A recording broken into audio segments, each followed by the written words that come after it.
Hello, and today we are doing part 3 of Warriors Into the Wild, Book 1 by Aaron Hunter. And I'll read the line where we last left off, and then we will continue. Why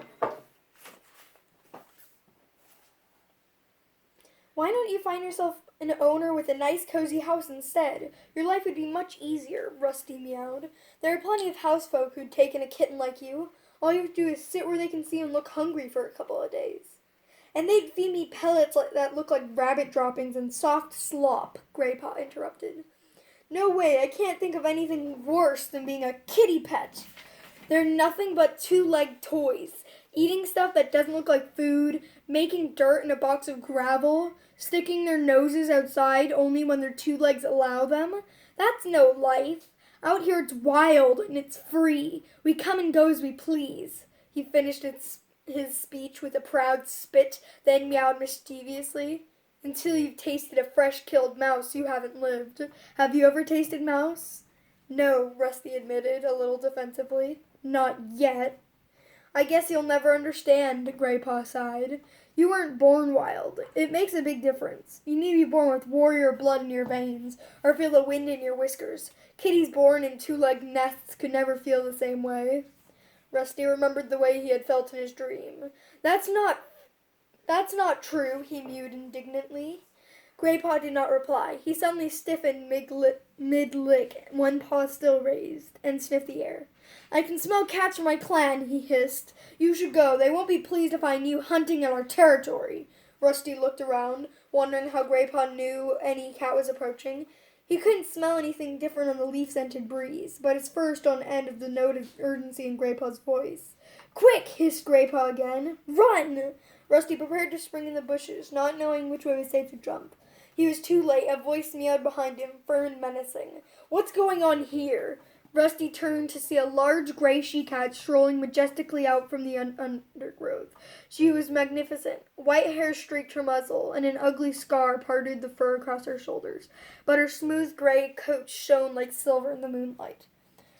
Blue Star, besides Rusty, Graypaw crouched down and narrowed his eyes. He crouched even lower when a second cat, a handsome golden tabby, followed the gray cat into the clearing. You shouldn't be so near Two-Leg Place, Graypaw, growled the golden tabby angrily, now narrowing his green eyes. I know, Lionheart. I'm sorry. Graypaw looked down at his paws. Rusty copied Graypaw and crouched down to the lowest floor, his ears twitching nervously. These cats had an air of strength he had never seen in any of his garden friends. Maybe what Smudge had warned him about was true. Who is this? Asked the she-cat. Rusty flinched as she turned her gaze on him. Her piercing blue eyes made him feel even more vulnerable. He's no threat, mewed Graypaw quickly. He's not another clan warrior, just a two-legged pet from beyond our territories. Just a two-legged pet. The words inflamed Rusty. But he held his tongue. The warning look in Blue Star's stare told him that she had observed the anger in his eyes, and he looked away.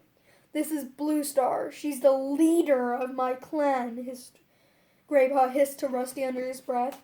And Lionheart, he's my mentor, which means he's training me to become a warrior. Thank you for the introduction, Graypaw, meowed Lionheart coolly. Blue Star was still staring at Rusty. You fight well for a two-legged pet. Rusty and Graypaw exchanged confused glances. How would she know? We have been watching you both, Blue Star went on, as if she had read their thoughts. We wondered how you would deal with an intruder, Graypaw. You attacked him bravely. Graypaw looked pleased at Blue Star's praise. Sit up now, both of you. Blue Star looked at Rusty. You too, kitty pet. He sat up immediately and held Blue Star's gaze evenly as she addressed him. You reacted well to the attack, kitty pet. Graypaw is stronger than you, but you used your wits to defend yourself, and you turned to face him when he chased you. I have not seen a kitty pet do that before. Rusty managed to nod his thanks, taken aback by such unexpected praise. Her next words surprised him even more. I have been wondering how you would perform out here beyond the Two-Leg Place. We patrol this border frequently, so I've often seen you sitting on your boundary, staring out into the forest. And now at last you have dared to place your paws here. Bluestar stared at Rusty thoughtfully. You do seem to have a natural hunting ability. Sharp eyes. You would have caught that mouse if you had not hesitated for so long. Really? Rusty stammered. Lionheart spoke now. His deep meow was respectable but insistent. Bluestar, this is a kitty pet. He should not be hunting in ThunderClan territory. Send him home to his 2 legs. Rusty prickled at Lionheart's dismissive words. Send me home? He mewed impatiently.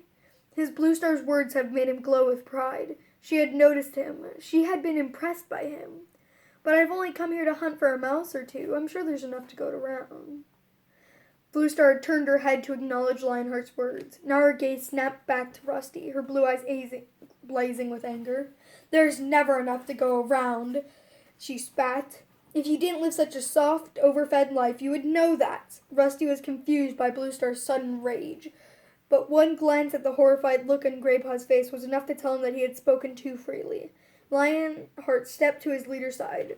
Both warriors loomed over him now. Rusty looked into Bluestar's threatening stare and his pride dissolved. These were not cozy fireside cats that he was dealing with. They were mean, hungry cats who were probably going to finish what Graypaw had started. Chapter 2. Well, hissed Bluestar, her face only a mouse length from his now. Lionheart remained silent as he towered over Rusty. He flattened his ears and crouched under the golden warrior's stare. His fur prickled uncomfortably. I am no threat to your clan, he mewed, looking down his trembling paws. You threaten our clan when you take our food, yowled Bluestar. You have plenty of food in your 2-leg nest already. You come here only to hunt for sport, but we hunt to survive. The truth of the warrior queen's words pierced Rusty like a black thorn. Suddenly he understood her anger. He stopped trembling, sat up, and straightened his ears.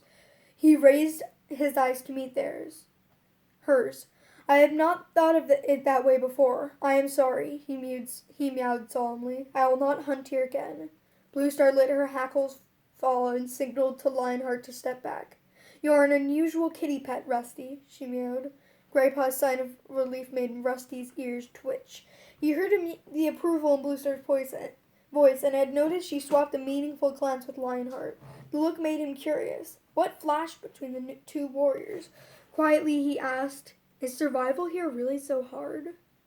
Our territory covers only part of the forest, answered Bluestar.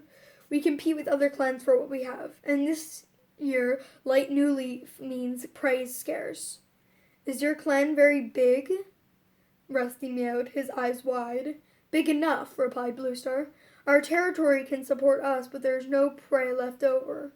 Are all your warriors, then? Are all your warriors, then? Rusty mewed. Bluestar guarded answers were just making him more and more curious.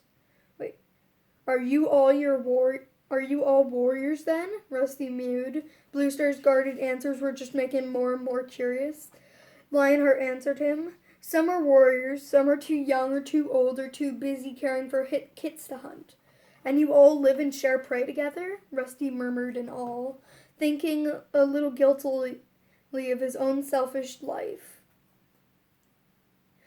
Bluestar looked again at Lionblaze. The golden tabby stared back at her steadily. At last she turned her gaze to Rusty and mewed. Perhaps you should find these things out for yourself. Would you like to join ThunderClan?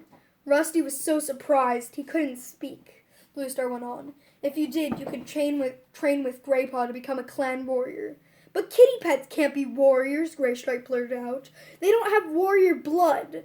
A sad look clouded in Bluestar's eyes. Warrior blood, she echoed with a sigh. Too much of that has been spilled lately. Bluestar fell silent and Lionheart mewed. Bluestar is only offering you training, young kid. There is no guarantee you would become a full warrior. It might prove too difficult to you. After all, you are used to a comfortable life. Rusty was stung by Lionheart's words. He swung his head around to face the golden tabby. Why offer me the chance, then? But it was Bluestar who answered. You are right to question our motives, young one. The fact is, ThunderClan needs more warriors. Understand that Bluestar does not make this offer lightly, warned Lionheart. If you wish to train with us, we will have to take you into our clan.